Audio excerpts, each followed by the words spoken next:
မင်္ဂလာပါစာဘိုဘင်္ဂလီ channel မှာကြိုဆိုပါရစေအရှိအလဲပိုင်းဒေသရဲ့ကောင်းကင်ယံမှာစီရိတ်စင်ငွေတွေဟာအရင်ကတည်းပို့ပြီးထူထပ်လာနေပြီဖြစ်ပါတယ်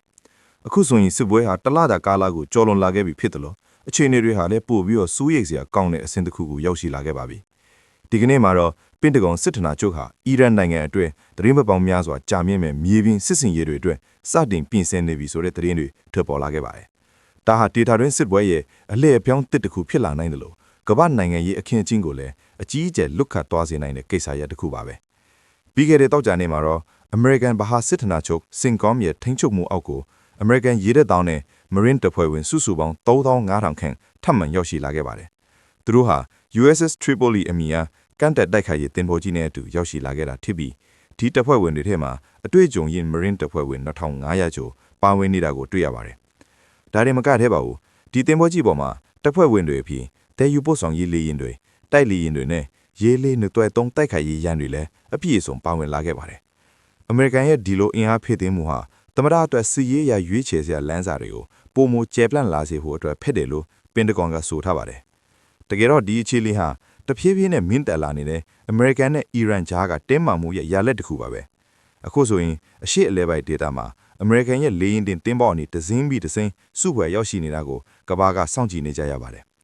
စစ်မြေပြင်ကနောက်ဆုံးရသတင်းတွေအရအကယ်၍မြေပြင်စစ်စင်ရေးတာအမိန့်ပေးခဲ့မယ်ဆိုရင်အမေရိကန်ရဲ့အထူးကွန်မန်ဒိုတပ်ဖွဲ့တွေနဲ့ပင်မစစ်တပ်တွေဟာအီရန်ရဲ့ရေနေတုံးချစ်ဆက်ယုံတွေနဲ့ယူရေနီယမ်တန့်ရှင်းတဲ့နေရာတွေကိုအဓိကထားစီးနှင်းတိုက်ခိုက်သွားဖို့ရှိနေတယ်လို့သိရပါတယ်။ပြီးခဲ့တဲ့သတင်းပတ်ကုန်းမှာ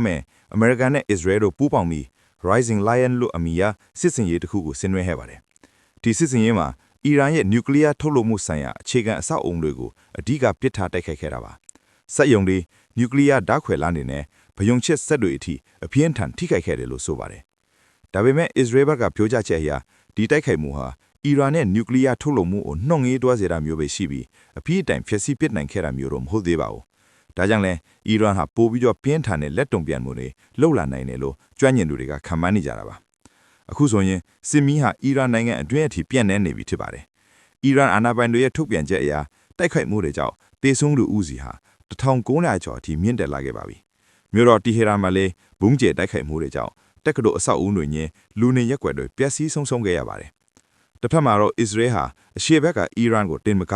မြောက်ဘက်ကလက်ဘနွန်အခြေခါလဟစ်ဘိုလာအဖွဲ့ကိုလည်းရင်ဆိုင်နေရပါတယ်။လက်ဘနွန်တောင်ပိုင်းမှာထိပွားခဲ့တဲ့တိုက်ပွဲတွေအတွင်းအမေရိကန်အစ္စရေးနှစ်နိုင်ငံသားဖြစ်တဲ့အသက်22နှစ်အရွယ်စစ်သည်တော်တို့လည်းအသက်ဆုံးရှုံးခဲ့ရပါတယ်။ဒါနဲ့မကသေးပါဘူး။ဆော်ဒီအာရေဗျမှာရှိတဲ့အမေရိကန်စစ်အခြေစခန်းတစ်ခုကိုလည်းအီရန်ကဒရုန်းနဲ့ပဲထင်းတုံးစင်29စင်းထက်များမီနဲ့တိုက်ခိုက်ခြင်းကိုခံရခဲ့ပါတယ်။ဒီတိုက်ခိုက်မှုကြောင့်အမေရိကန်စစ်သည်တွေ15ဦးထိခိုက်ဒဏ်ရာရရှိခဲ့ပြီးအဲ့ဒီထဲမှာ9ဦးကတော့အပြင်းထန်ဒဏ်ရာရရှိခဲ့တာပါ။အခြေအနေတွေဟာအလွန်ကိုရှုပ်ဖွေးနေပါတယ်။အီရန်လွတ်တော်ဥက္ကဋ္ဌကတော့အမေရိကန်ဟာတစ်ထက်မှာဆွေးနွေးဖို့ခန့်လာနေပေမဲ့တကယ်တမ်းမှာတော့မြေပြင်စစ်စင်ရေးအတွက်လူ့ခွဲစီစဉ်နေတယ်လို့ပြင်းပြင်းထန်ထန်ဝေဖန်ခဲ့ပါတယ်။စစ်ကွဲဟာအခုဆိုရင်အီရန်နဲ့လဟစ်ဘိုလာတင်မကယီမင်နိုင်ငံကဟူသီတူပင်တွေအထိပါကျဲပြန့်လာခဲ့ပါပြီ။ဟူသီတွေဟာအစ္စရေးနိုင်ငံတွေကိုပဲထင်းတုံးစင်တွေနဲ့စတင်ဖိခတ်လာနေတဲ့အတွက်အရှေ့အလယ်ပိုင်းဒေသတစ်ခုလုံးမီးဟုံးဟုံးတောင်မဲ့အခြေအနေစီကိုဥတီနေတာပါလို့ဆိုရပါမယ်။နောက်ဆုံးမှာတော့အမေရိကန်တပ်ဖွဲ့ဝင်တွေ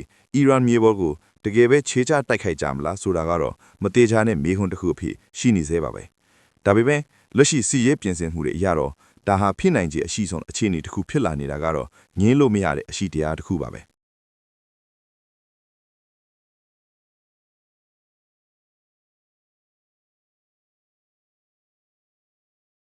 စားချက်လေးတွေရေးပို့ချင်တာဖြစ်ဖြစ်သတင်းဝီသတင်းထူးလေးတွေပေးပို့ချင်တာဖြစ်ဖြစ်စာပို့ပြီးကလေးကိုပေးပို့နိုင်ပါတယ်အစိုးရကြည့်ပြီးတဲ့အတွက်ကျေးဇူးများကြီးတင်ပါတယ်ခင်ဗျာ